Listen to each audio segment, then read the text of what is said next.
Hi all, Larry Powell II here with another reading video where I'm reading from The Eye of the World, Book 1 in the Wheel of Time series by Robert Jordan. And today I'm reading chapter number 13.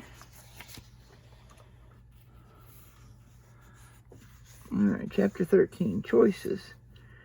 Before they went to sleep, Moraine knelt by each in turn and laid her hands on their heads.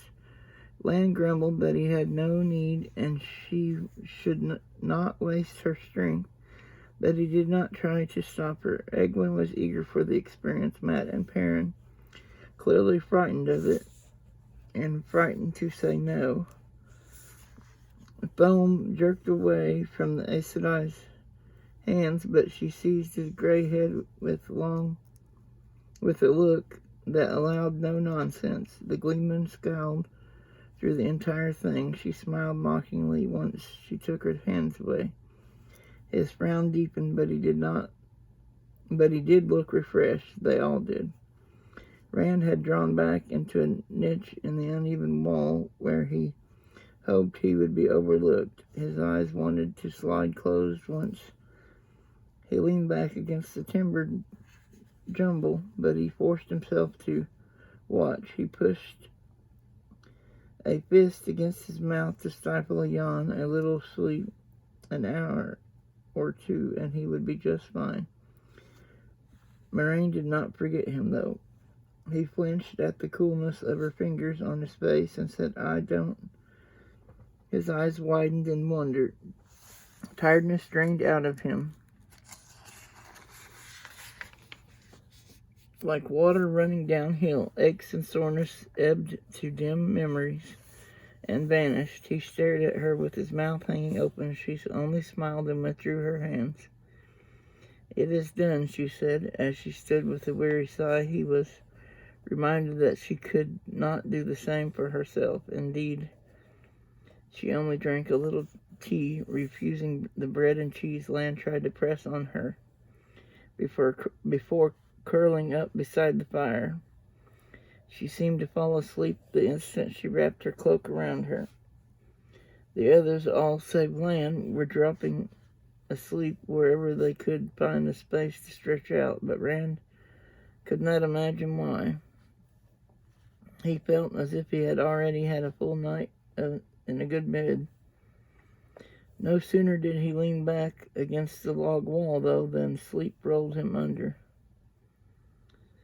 When Lan poked him awake an hour later, he felt as though he had had 3 days' rest. The warder awakened them all except Moraine, and he sternly hushed any sound that might disturb her.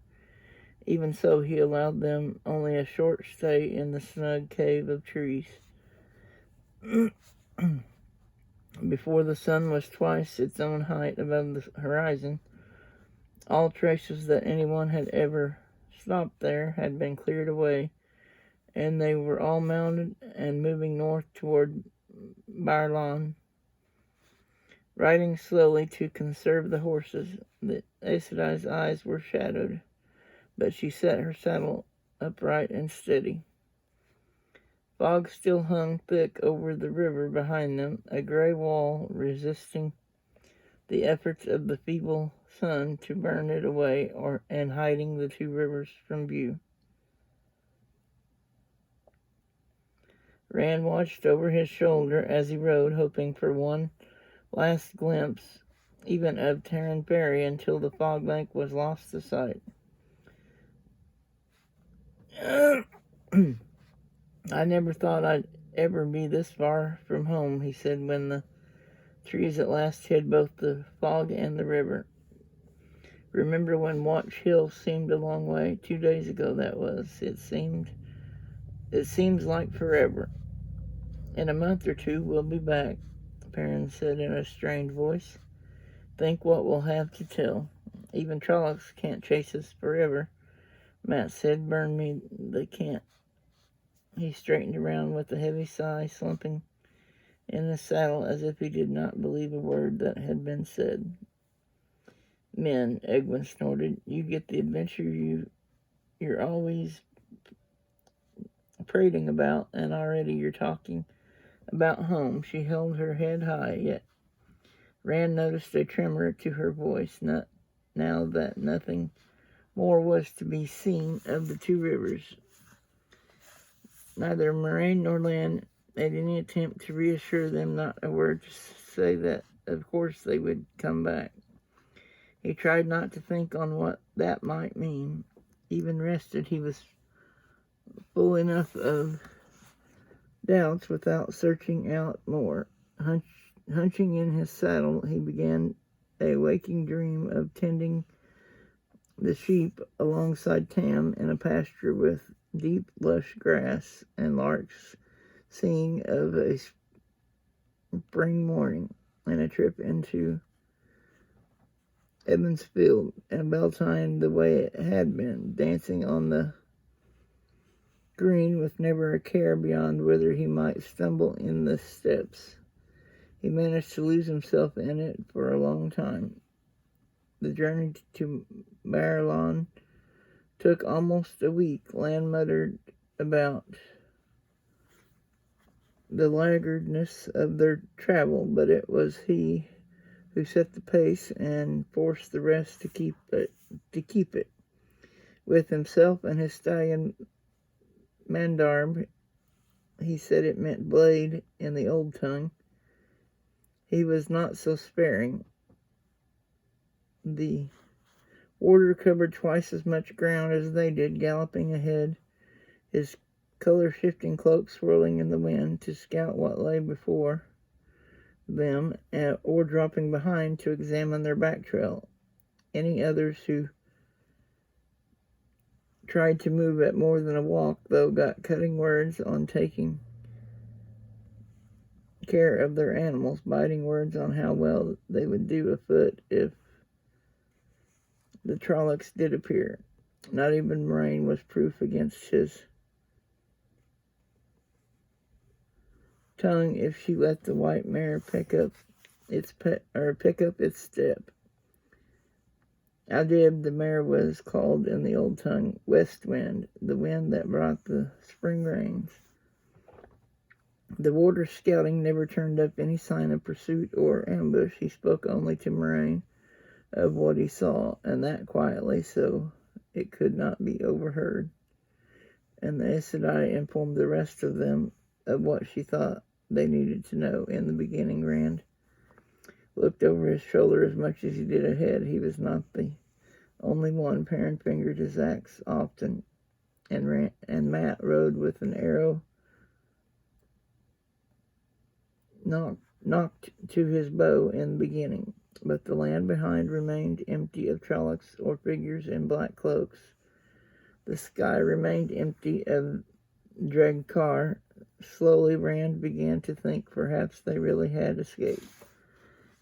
No very great cover was to be had, even in the thickest parts of the woods. Winter clung as hard north of the Terran as it did in the two rivers. Stands of pine or fir or leather leaf, and here and there a few spicewoods or laurels dotted a forest of otherwise bare gray branches.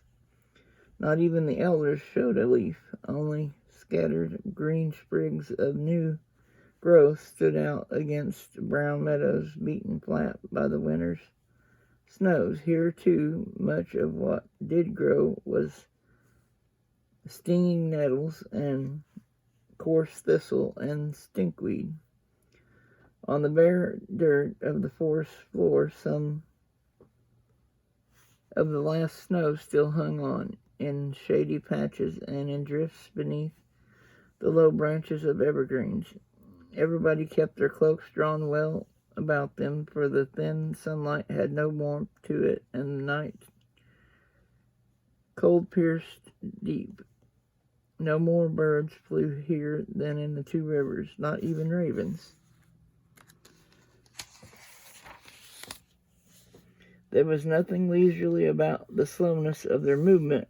The North Road, Rand continued to think of it that way, though he suspected it might have a different name here north of the Terran. still ran almost due north, but at Land's insistence their path snagged this way and that through the forest as often as it ran along the hard-packed dirt road. A village or a farm or any sign of men or civilization sent them circling for miles to avoid it, though there were few enough of any of those. The whole first day Rand saw no sign, aside from the road, that men had ever been in that woods.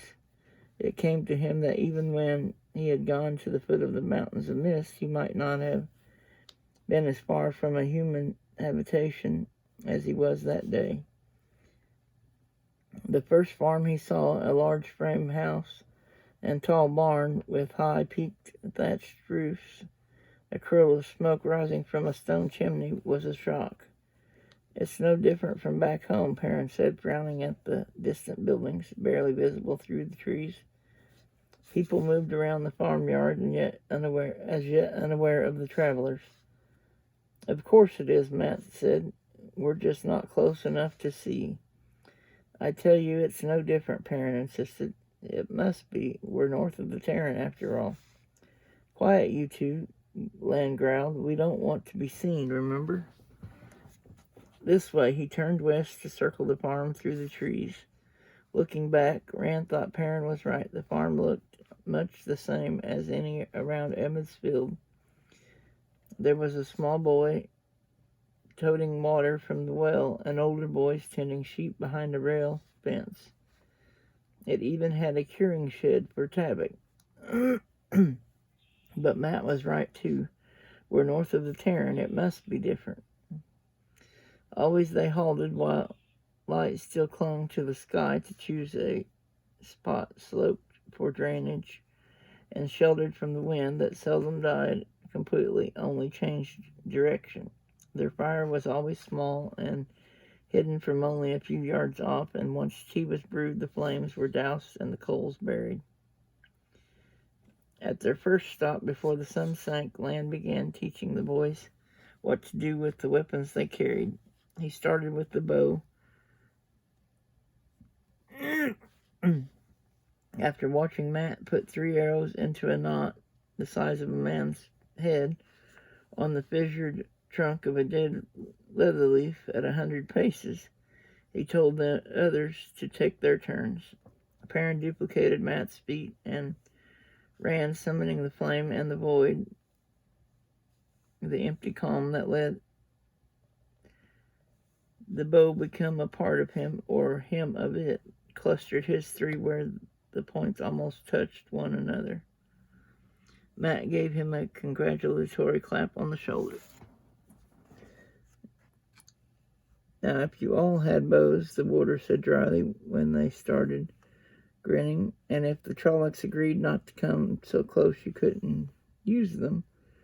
The grins faded abruptly. "Let me see what I can teach you in case they do come that close." He showed Perrin a bit of how to use that great-bladed axe. Raising an axe to someone or something that had a weapon was not at all like chopping wood or flailing around and pretend. Setting the big apprentice blacksmith to a series of exercises, block, parry, and strike, he did the same for Rand and his sword. Not the wild leaping about and slashing that Rand had in mind whenever he thought about using it, but smooth motions, one flowing into another, almost a dance. "Moving the blade is not enough," Land said, "though some think it is. The mind is part of it, most of it. Blank your mind, sheepherder. Empty it of hate or fear, of everything. Burn them away. You others, listen to this too. You can use it with the axe or the bow, with a spear or a quarterstaff, or even your bare hands." Rand stared at him. "The flame in the void," he said wonderingly. "That's what you mean, isn't it? My father taught me about that." The warder gave him an unreadable look in return. "Hold the sword as I showed you, sheepherder. I cannot make a mud-footed villager into a blades master in an hour, but perhaps I can keep you from slicing off your own foot. Rand sighed and held the sword upright before him in both hands. Moraine watched without expression, but the next evening she told Land to continue the lessons. The meal at evening was always the same as at midday and breakfast, flatbread and cheese and dried meat, except that evenings they had hot tea to wash it down instead of water. Thome entertained them evenings. Land would not let the gleeman play harp or flute. No need to rouse the countryside, the warder said, but Thome juggled and told stories. Mara and the Three Foolish Kings, or one of the hundreds, about Anla, the wise counselor, or something filled with glory and adventure like the great hunt of the Horn, but always with a happy ending and a joyous homecoming. Yet if the land was peaceful around him, if no Trollocs appeared among the trees, no dragged car among the clouds, it seemed to Rand that they managed to raise their tension themselves whenever it was in danger of vanishing. There was the morning that Egwene awoke and began unbraiding her hair. Rand watched her from the corner of his eye as he made up his blanket roll. Every night when the fire was doused, everyone took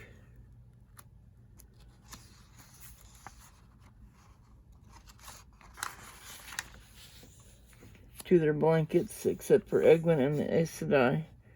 The two women always went aside from the others and talked for an hour or two, returning when the others were asleep.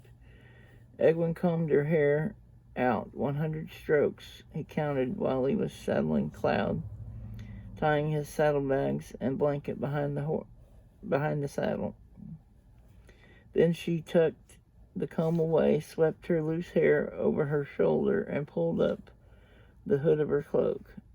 Startled, he asked, "What are you doing?" She gave him a sidelong look without answering. It was the first time he had spoken to her in 2 days, he realized, since the night in the log shelter on the bank of the Tarn, but he did not let that stop him. "All your life you've waited to wear your hair in a braid, and now you're giving it up? Why? Because she doesn't braid hers?"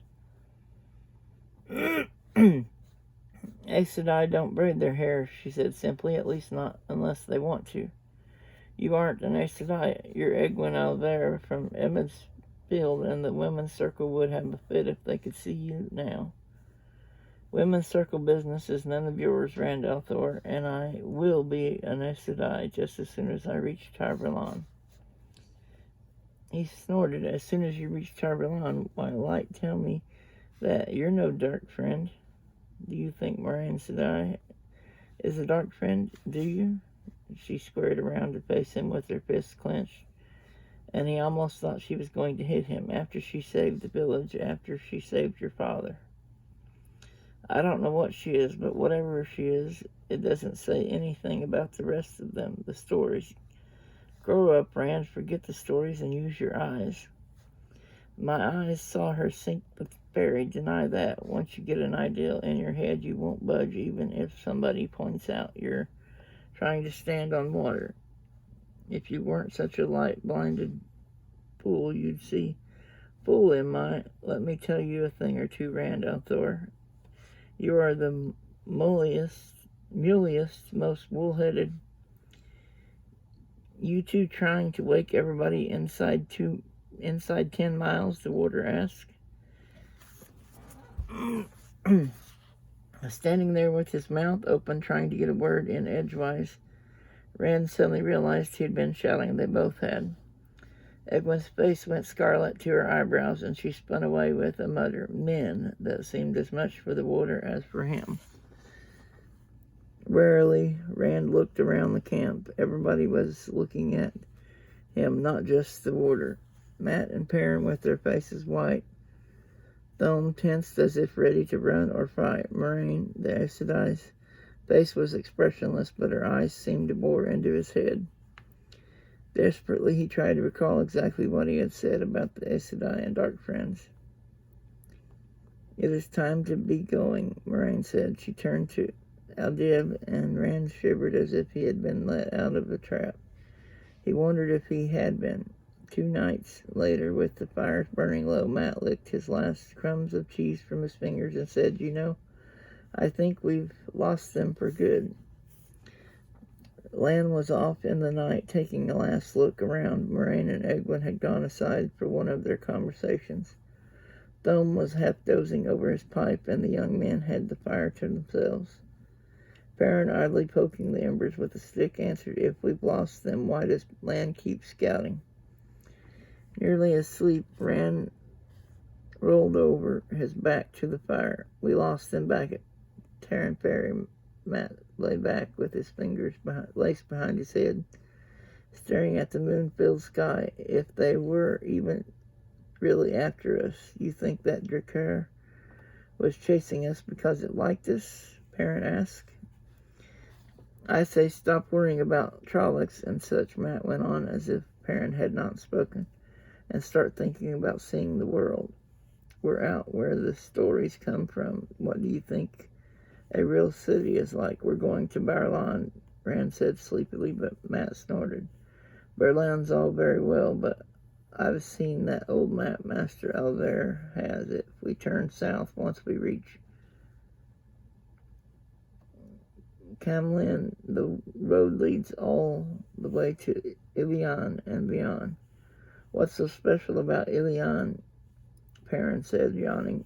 "For one thing," Matt replied, "Ilion isn't full of a silent spell," and Rand was suddenly wide awake. Moraine had come back early. Egwin was with her. It was the Aes Sedai,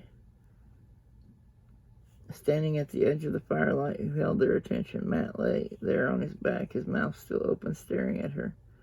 Moraine's eyes caught the light like dark polished stones. Abruptly, Rand wondered how long she had been standing there.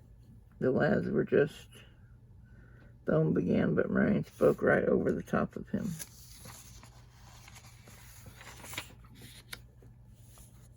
"A few days respite and you're ready to give up?" Her calm, level voice contrasted sharply with her eyes. "A day or two of quiet, and already you have forgotten winter night." "We haven't forgotten," Perrin said. "It's just..." Still not raising her voice, the Aes Sedai treated him as she had the Gleeman. "Is that the way you all feel? You are all eager to run off to Ilion and forget about Trollocs and Halfmen and Drakkar?" She ran her eyes over them, that stony glint playing against the everyday tone of voice made Rand uneasy, but she gave no one a chance to speak.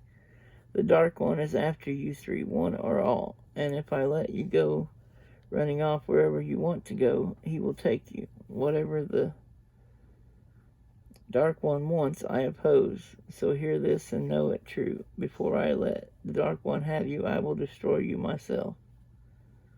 It was her voice, so matter-of-fact, that convinced Rand. The Aes Sedai would do exactly what she said, if she thought it was necessary. He had a hard time sleeping that night, and he was not the only one. Even the Gleeman did not begin snoring till long after the last coals died. For once, Moraine offered no help. Those nightly talks between Egwin and the Aes Sedai were a sore point for Rand. Whenever they disappeared into the darkness, aside from the rest for privacy, he wondered what they were saying, what they were doing. What was the Aes Sedai doing to Egwin?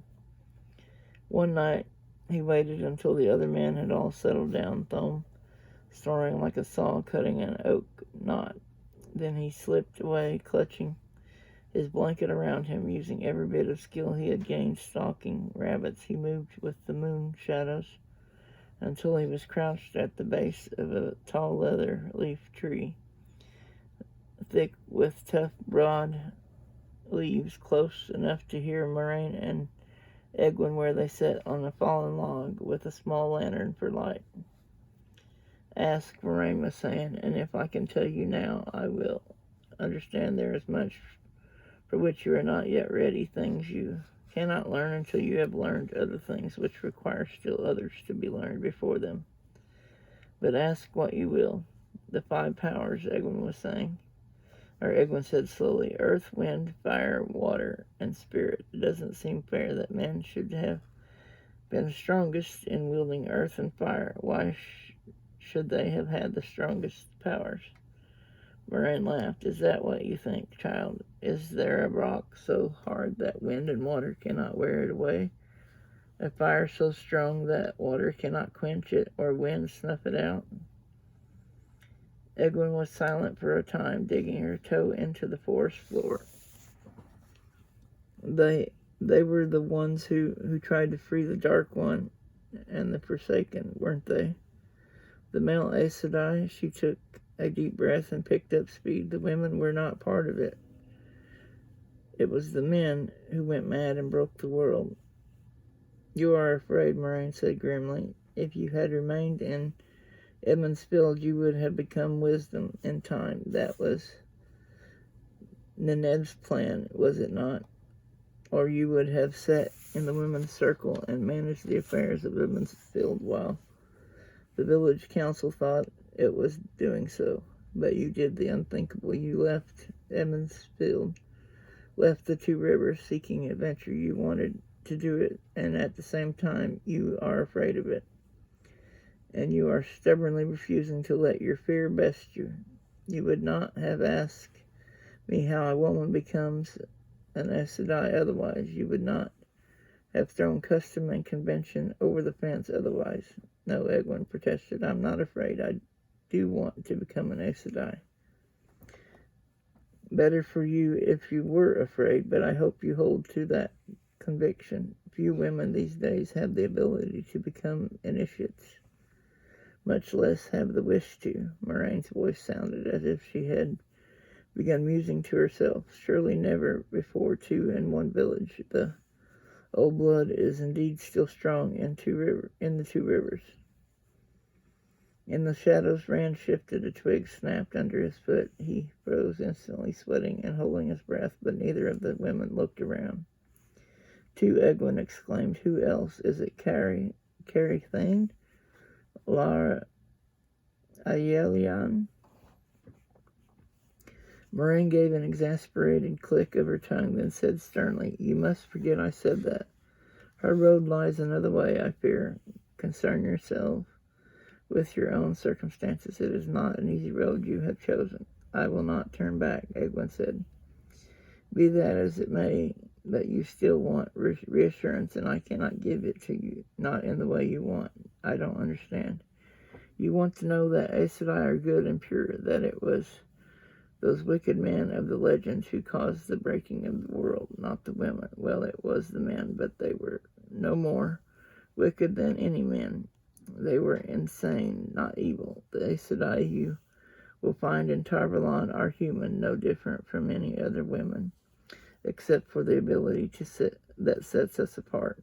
They are brave and cowardly, strong and weak, kind and cruel, warm-hearted and cold. Becoming an Aes Sedai will not change you from what you are.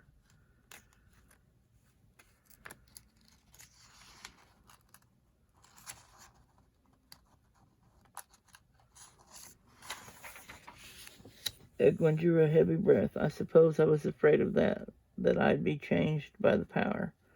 That and the Trollocs and the Fade. And Moraine Sedai, in the name of the light, why did the Trollocs come to Edmundsfield?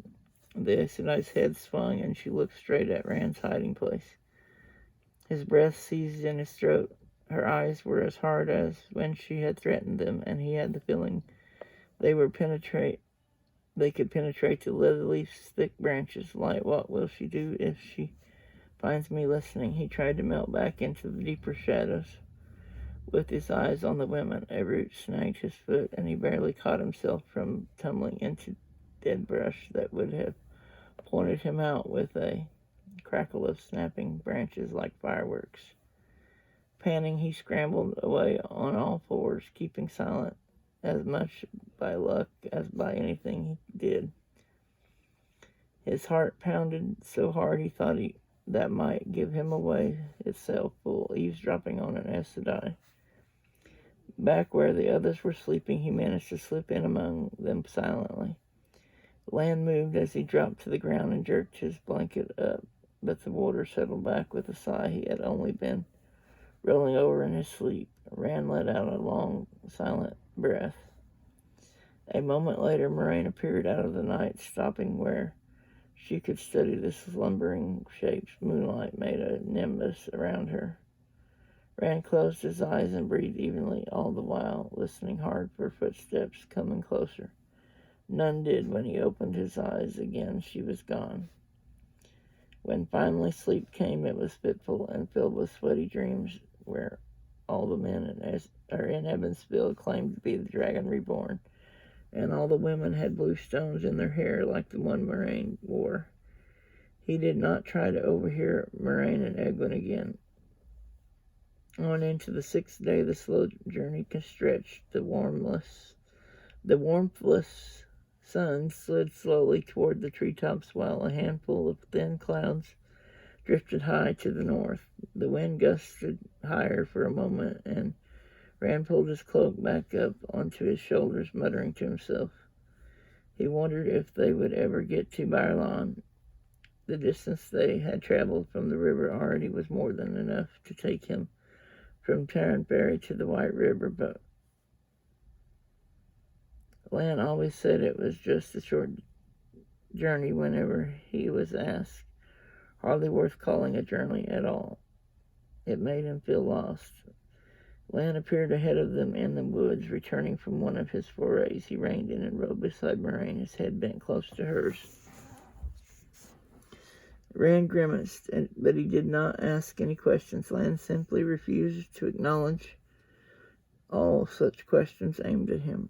Only Egwin among the others even appeared to notice Lan's return. So used to this arrangement had they become, and she kept back, too. The Aes Sedai might have begun acting as if Egwin were in charge of the Evanfielders, but that gave her no say when the warder made his reports. Perrin was carrying Mat's bow, wrapped in the thoughtful silence that seemed to take them all more and more as they got further from the two rivers. The horse's slow walk allowed Matt to practice juggling 3 small stones under Thumb Maryland's watchful eye. The gleeman had given lessons each night, too, as well as Lan. Lan finished whatever he had been telling Moraine, and she twisted in her saddle to look back at the others. Rand tried not to stiffen when her eyes moved across him. Did they linger on him a moment longer than on anyone else? He had the queasy feeling that she knew who had been listening in the darkness that night. "Hey, Rand," Matt called. "I can juggle 4. Matt waved in reply. "Hey, Rand," Matt called. "I can juggle 4. Rand waved in reply without looking around. "I told you I'd get to 4 before you. Look." They had topped a low hill, and below them, a scant mile away, through the stark trees and the stretching shadows of evening, lay Baerlon. Rand gasped, trying to smile and gape at the same time. A log wall, nearly 20 feet tall, surrounded the town, with wooden watchtowers scattered along its length. Within, the rooftops of slate and tile glinted with the sinking sun, and feathers of smoke drifted upward from chimneys. Hundreds of chimneys. There was not a thatched roof to be seen. A broad road ran east from the town and another west, each with at least a dozen wagons and twice as many ox carts trudging toward the palisade. Farms lay scattered about the town, thickest to the north, while only a few broke the forest to the south. But they might as well not have existed so far as Rand was concerned. It's bigger than Evansfield and Watch Hill and Devon Ride all put together, and maybe Tarrant Ferry too. So that's a city, Matt breathed, leaning forward across his horse's neck to stare. Perrin could only shake his head. How can so many people live in one place? Egwin simply stared. Thumb Maryland glanced at Matt, then rolled his eyes and blew out his mustache. "City," he snorted.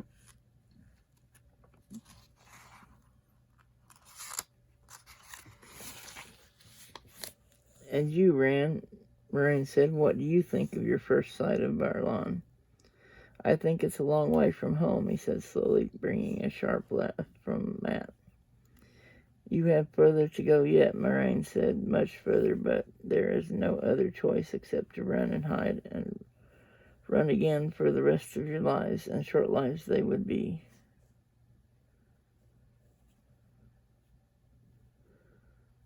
You must remember that when the journey becomes hard, you have no choice.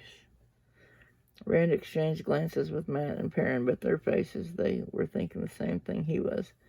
How could she talk as if they had any choice after what she had said? The Aes Sedai made our choices. Moraine went on as if their thoughts were not plain. The danger begins again here. Watch what you say within those walls. Above all, do not mention Trollocs or half-men or any such. You must not even think of the Dark One. Some in Barlon have even less love for Aes Sedai than do the people of Evansfield, and there may even be dark friends. Egwin gasped, and Perrin muttered under his breath. Matt's face paled, but Moraine went on calmly. We must attract as little attention as possible. Lan was exchanging his cloak of shifting grays and greens for one of dark brown, more ordinary, though of fine cut and weave. His color-changing cloak made a large bulge in one of his saddlebags.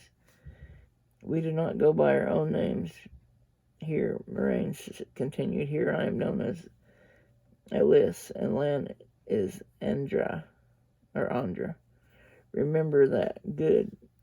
Let us be within the walls before night catches us. The gates of Barlon are closed from sundown to sunrise. Lan led the way down the hills and through the woods toward the log wall. The road passed half a dozen farms, none lay close, and none of the people finishing their chores seemed to notice the travelers, ending at heavy wooden gates bound with wide straps of black iron. They were closed tight, even if the sun was not down yet. Lan rode close to the wall and gave a tug to a frayed rope hanging down beside the gates.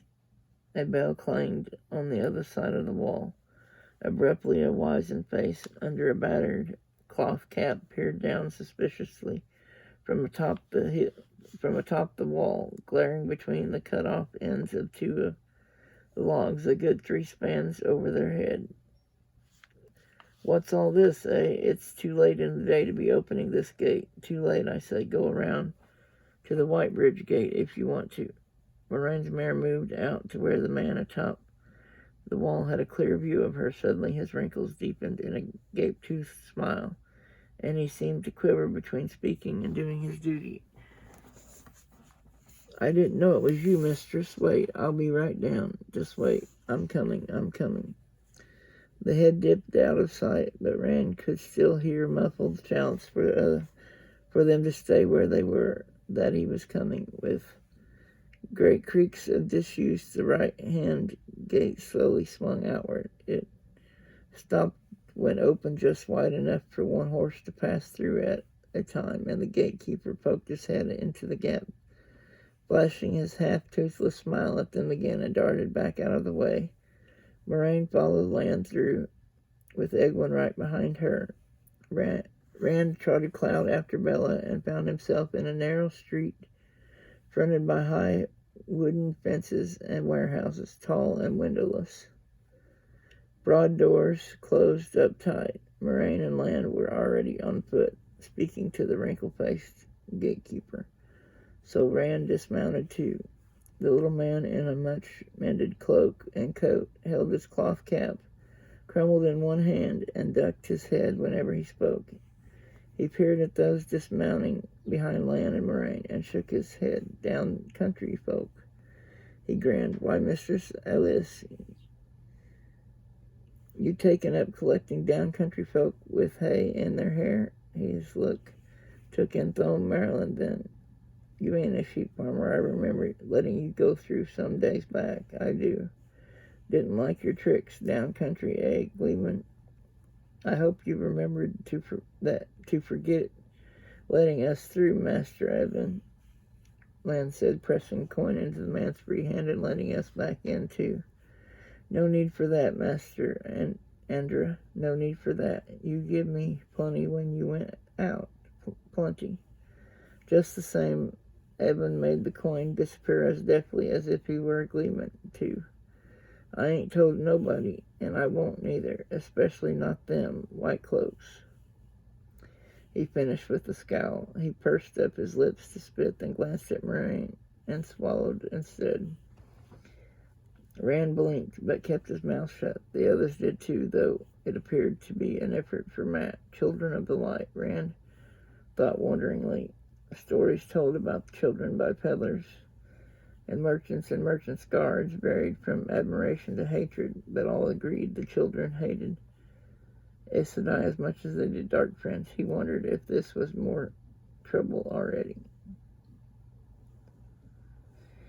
The children are in Baerlon, Lan demanded. They surely are. The gatekeeper bobbed his head. Came the same day you left, as I recall. Ain't nobody here likes them at all. Most don't let on, of course. Have they said why they are here? Moraine asked intently.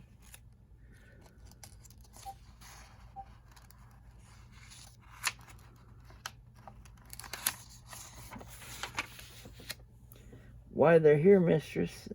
Evan was so astonished he forgot to duck his head. Of course they said why. Oh, I forgot. You've been down country. Likely you ain't heard nothing but sheep bleating. They say they're here because of what's going on down in Gildan. The dragon, you know, well, him as calls himself dragon. They say the fellow's stirring up evil, which I expect he is, and they're here to stamp it out, only he's down there in Gildan, not here. Just an excuse to meddle in other people's business is what I figure. There's already been the dragon fang on some people's doors. This time he did spit. Have they caused much trouble then, Lan asked, and Avon shook his head vigorously. Not that they don't want to, I expect, only the governor don't trust them no more than I do. He won't let but maybe 10 or so inside the walls at one time. And ain't they mad about that? The rest have a camp a little ways north, I hear. Bet they got the farmers looking over their shoulders. The ones that do come in, they just stalk around in those white cloaks looking down their noses at honest folk. Walk in the light, they say, and it's an order. Near come to blows more than once with the wagoners and miners and smelters and all, and even the watch, but the governor wants it all peaceful, and that's how it's been so far. If they're hunting evil, I say, why aren't they up in Saudet? There's some kind of trouble up there, and I hear, or down in Gildan. There's been a big battle down there, they say, real big. Moraine drew a soft breath. I had heard that Aes Sedai were going to Gildan.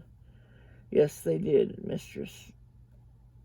Avon's head started bobbing again. They went to Gildan, all right, and that's what started this battle, or so I hear. They say some of those Aes Sedai are dead, maybe all of them. I know some folks don't hold with Aes Sedai, but I say who else is going to stop a false dragon? Yeah, and those damn fools who think they can be men, Aes Sedai, or some such. What about them? Of course, some say not the white cloak mind me, or not the white cloak's mind, and not me, but some folks that maybe this fellow really is the dragon reborn. He can do things, I hear, use the one power. There's thousands following him. Don't be a fool, Lan snapped, and Evan's face folded into a hurt look. I'm only saying what I heard, ain't I? Just what I heard, Master Andra. They say some do that he's moving his army east and south toward Tyr. His voice became heavy with meaning. They say he's named them the people of the dragon. Names mean little, Moraine said calmly. If anything she had heard disturbed her, she gave no outward sign of it now. You could call your mule people of the dragon if you wanted. Not likely, mistress, Evan chuckled. Not with the white cloaks around for sure. I don't expect anybody else would look kindly on a name like that, neither. I see what you mean, but oh no, mistress, not my mule. No doubt a wise decision, Moraine said. Now we must be off. And don't you worry, mistress, Evan said, with a deep bob of his head. I ain't seen nobody. He darted to the gate and began tugging it closed with quick jerks.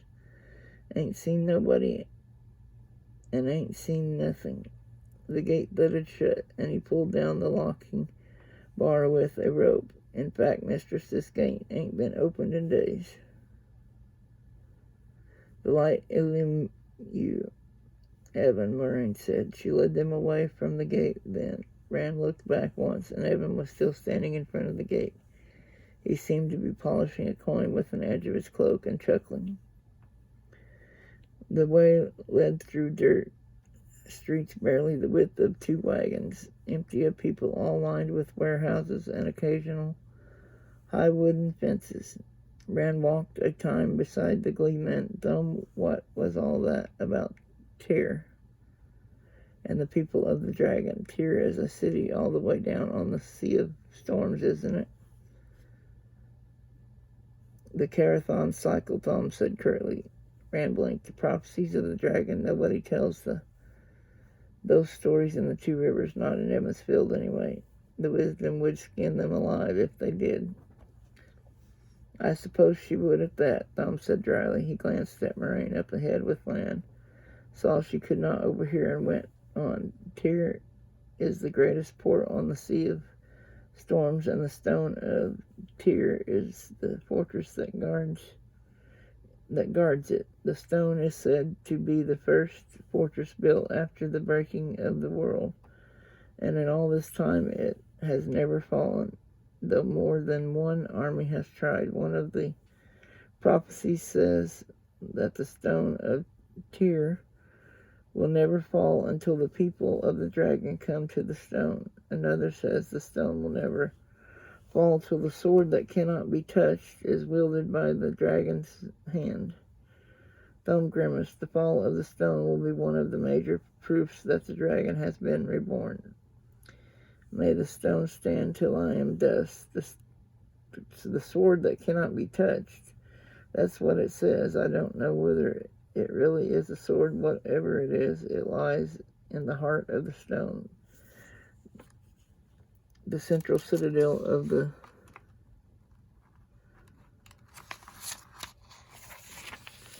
fortress. None but the great lords of Tyr can enter there, and they never speak of what lies inside, certainly not to Gleeman anyway. Rand frowned. The stone cannot fall until the dragon wields the sword. But how can he unless the stone has already fallen? Is the dragon supposed to be a great lord of Tyr? Not much chance of that, the Gleeman said dryly. Tyr hates anything to do with the power even more than Amador, and Amador is the stronghold of the children of the light. Then how can the prophecy be fulfilled? Rand asked. I'd like it well enough if the dragon was never reborn, but a prophecy that cannot be fulfilled doesn't make much sense. It sounds like a story meant to make people think the dragon never will be reborn. Is that it? You ask an awful lot of questions, boy, Thom said. A prophecy that was easily fulfilled would not be worth much, now would it? Suddenly his voice brightened. Well, we're here, wherever here is. Lom had stopped by a section of head-high wooden fence that looked no different from any other they had passed. He was working the blade of his dagger between 2 of the boards. Abruptly he gave a grunt of satisfaction, pulled, and a length of the fence swung out like a gate. In fact, it was a gate, Rand saw, though one meant to be opened only from the other side.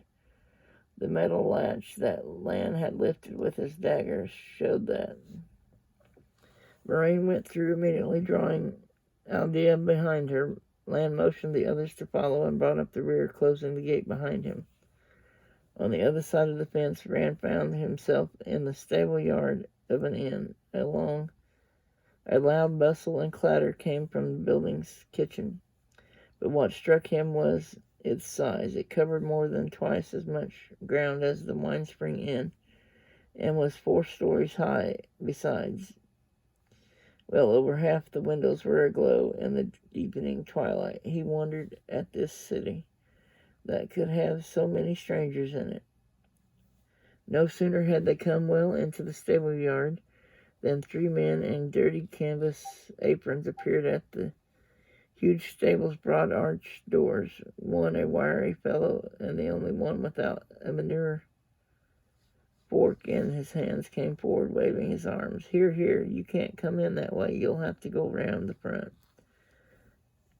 Land's hand went to his purse again, but even as it did, another man, as big around as Master Ave, came hurrying out of the inn. Puffs of hair stuck out above his ears, and his sparkling white apron was as good as a sign proclaiming him the innkeeper.